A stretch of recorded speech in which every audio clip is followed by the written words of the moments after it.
أعوذ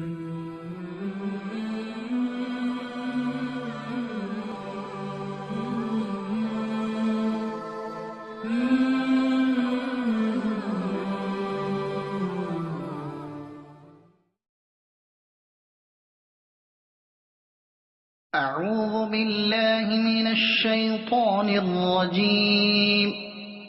بسم الله الرحمن الرحيم. وواعدنا موسى 30 ليلة وأتممناها ب10 فتم ميقات ربه 40 ليلة.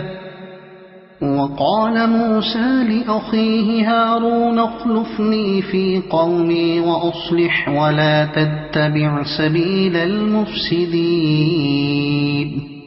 ولما جاء موسى لميقاتنا وكلمه ربه قال رب أرني أنظر إليك قال لن تراني ولكن انظر إلى الجبل فإن استقر مكانه فسوف تراني. فلما تجلى ربه للجبل جعله دكا وخر موسى صعقا. فلما أفاق قال سبحانك تبت إليك وأنا أول المؤمنين. قال يا موسى إني اصطفيتك على الناس برسالاتي وبكلامي فخذ ما آتيتك وكن من الشاكرين. وكتبنا له في الألواح من كل شيء موعظة وتفصيلا لكل شيء فخذها بقوة وأمر قومك يأخذوا بأحسنها سأريكم دار الفاسقين. سأصرف عن آياتي الذين يتكبرون في الأرض بغير الحق وإن يروا كل آية لا يؤمنوا بها وإن يروا سبيل الرشد لا يتخذوه سبيلا وإن يروا سبيل الغي يتخذوه سبيلا. ذلك بأنهم كذبوا بآياتنا وكانوا عنها غافلين. والذين كذبوا بآياتنا ولقاء الآخرة حبطت أعمالهم هل يجزون إلا ما كانوا يعملون. صدق الله العظيم. سورہ اعراف ترجمہ تفسیر 70واں رکوع۔ اللہ کے نام سے شروع جو بہت مہربان رحمت والا۔ اور ہم نے موسیٰ سے تورات عطا فرمانے کے لیے ذوالقعدہ مہینے کی 30 رات کا وعدہ فرمایا اور ان میں ذوالحج کی 10 اور بڑھا کر پوری کی تو اس کے رب کا وعدہ پوری 40 رات کا ہوا۔ حضرت موسیٰ علیہ السلام کا بنی اسرائیل سے وعدہ تھا کہ جب اللہ تعالیٰ ان کے دشمن فرعون کو ہلاک فرما دے گا تو وہ ان کے پاس اللہ تعالیٰ کی طرف سے ایک کتاب لائیں گے جس میں حلال اور حرام کا بیان ہوگا۔ جب اللہ تعالیٰ نے فرعون کو ہلاک کیا تو حضرت موسیٰ علیہ السلام نے اپنے رب سے اس کتاب کے اتارنے کی درخواست کی۔ حکم ہوا کہ 30 روزے رکھو۔ جب وہ روزے پورے کر چکے تو آپ کو اپنے منہ میں ایک طرح کی بو محسوس ہوئی۔ آپ نے مسواک کی۔ فرشتوں نے عرض کیا کہ ہمیں آپ کے مبارک منہ سے بڑی اچھی خوشبو آیا کرتی تھی۔ آپ نے مسواک کر کے اس کو ختم کر دیا۔ اللہ تعالیٰ نے حکم فرمایا کہ ماہ ذوالحج میں 10 روزے اور رکھیں اور فرمایا کہ اے موسیٰ، کیا تمہیں معلوم نہیں کہ روزےدار کے منہ کی خوشبو میرے نزدیک کستوری کی سگندھ سے زیادہ اچھی ہے؟ اور موسیٰ نے پہاڑ پر پرارتھنا کے لیے جاتے وقت اپنے بھائی ہارون سے کہا، میری قوم پر میرے نائب سہایک رہنا اور اصلاح سدھار کرنا اور فسادیوں کی راہ کو دخل نہ دینا۔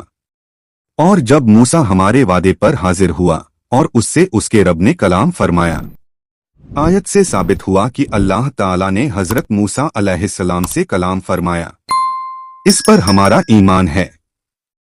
اور ہماری کیا حقیقت ہے کہ ہم اس کلام کی حقیقت سے بحث کر سکیں؟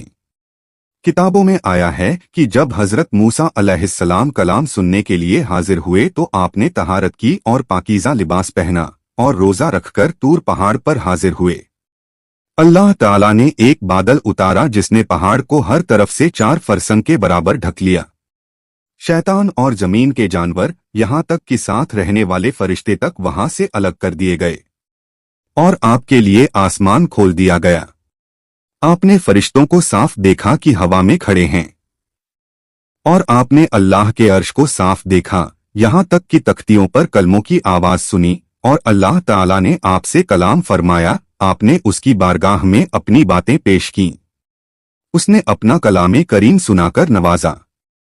حضرت جبریل علیہ السلام آپ کے ساتھ تھے، لیکن جو اللہ تعالیٰ نے حضرت موسیٰ علیہ السلام سے فرمایا وہ انہوں نے کچھ نہ سنا۔ حضرت موسیٰ کو کلام ربانی کی لذت نے اس کے دیدار کا آرزو مند بنایا۔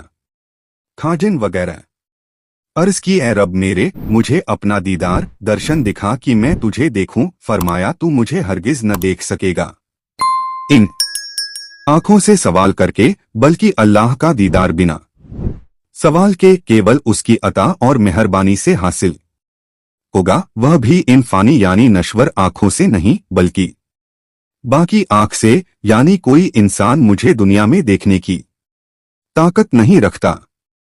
اللہ تعالیٰ نے یہ نہیں فرمایا کہ میرا دیکھنا سمبھو نہیں۔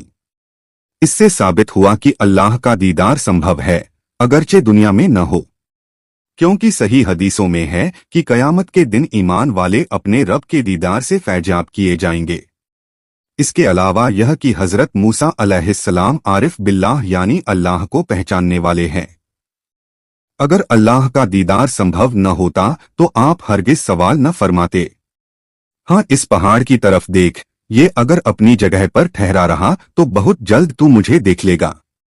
اور پہاڑ کا ثابت رہنا سمبھاونا کی بات ہے، کیونکہ اس کی نسبت فرمایا جلہو دکن، اس کو پاش پاش کر دیا۔ تو جو چیز اللہ تعالیٰ کی ہوئی ہو اور جس کو وہ موجود فرمائے، ممکن ہے کہ وہ نہ موجود ہو اگر اس کو نہ موجود کرے، کیونکہ وہ اپنے کام میں مختار ہے۔ اس سے ثابت ہوا کہ پہاڑ کا ٹھہرا رہنا سمبھو بات ہے، اسمبھو نہیں، اور جو چیز سمبھو بات پر معلق کی جائے وہ بھی ممکن ہی ہوتی ہے، محال نہیں ہوتی۔ لہذا اللہ کا دیدار جس کو پہاڑ کے ثابت رہنے پر معلق فرمایا گیا وہ ممکن ہوا تو ان کا قول غلط ہے جو اللہ کا دیدار اسمبھو بتاتے ہیں۔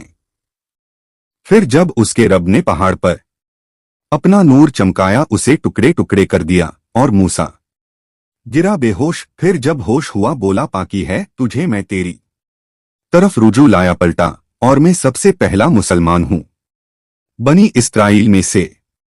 فرمایا، موسیٰ میں نے تجھے لوگوں سے چن لیا اپنی رسالت و سندیش اور اپنے کلام سے، تو لے جو میں نے تجھے عطا فرمایا اور شکر والوں میں ہوں۔ اور ہم نے اس کے لیے تختیوں میں تورات کی جو 7 یا 10 تھیں، زبرجد یا جمرود کی لکھ دی، ہر چیز کی نصیحت اور ہر چیز کی تفصیل، اور فرمایا موسیٰ اسے مضبوطی سے لے اور اپنی قوم کو حکم دے کہ اس کی اچھی باتیں اپنائیں، اس کے آدیشوں کا انوکرن کریں۔ بہت جلد میں تمہیں دکھاؤں گا بے حکموں کا گھر، جو آخرت میں ان کا ٹھکانہ ہے۔ حسن اور عطا نے کہا کہ بے حکموں کے گھر سے جہنم مراد ہے۔